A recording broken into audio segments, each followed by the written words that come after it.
to the Ephesians chapter 4 verse 11.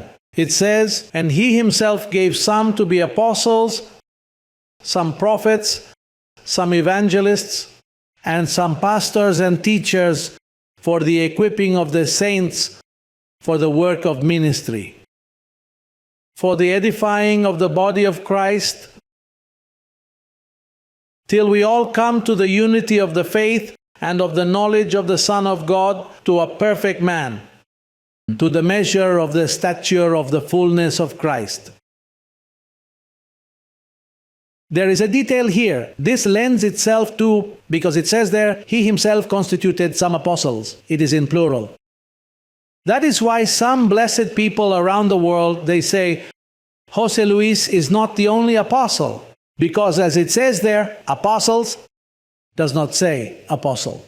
Now we understand that in order to maintain the unity of the Spirit, there must be only one apostle. Because if it says apostles, then the apostles are going to teach differently and we enter into diversity. The question is, Pastor, how do you explain that to say that he is one apostle? Because he gave 2 apostleships. That's why he says apostles. He made Peter an apostle of the circumcision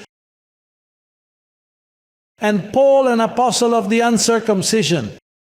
They are 2 apostolates. So he could not say that. He constituted only one apostle. He constituted apostles. So the purpose was the edification of the body of Christ. Now let me ask you, blessed one, I'm going to get you thinking again. I'm going to get you thinking.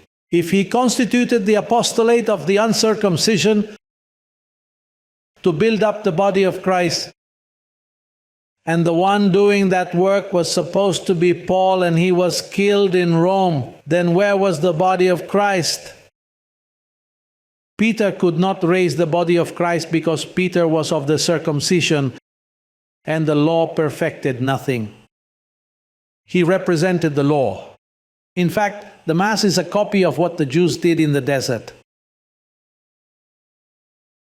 Where was the body of Christ located? It says, for edification, and the edificator had not yet appeared until 1986.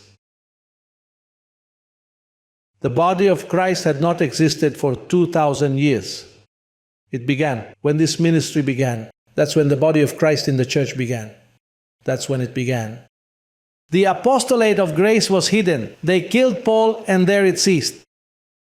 In order to edify the body of Christ, he had to bring the builder. And the builder, in this case, I already understand that it is me. But before I was entangled in that lie, I was also entangled in that. I had, you see, a church, pay attention to me, a church that unites Paul with the apostles. You know that people say that they are the 11 apostles. Judas took his own life, leaving 11. Then Paul arrived as the 12th. In other words, he was the last of the apostles. And then they mixed the 12. That is what the so-called churches of today do. They mix the 12 and then they take the whole package. They take circumcision with uncircumcision and they mix it all together and make a church out of it. That does not raise up the body of Christ. Didn't you think so? I used to think so, that Paul came as an abortive. They put him there with the apostles and mixed him up. No, no, no, no. Paul says, I the first. Paul says, I the first. Furthermore, he said, I laid the foundation and the other apostles, those people did not lay anything.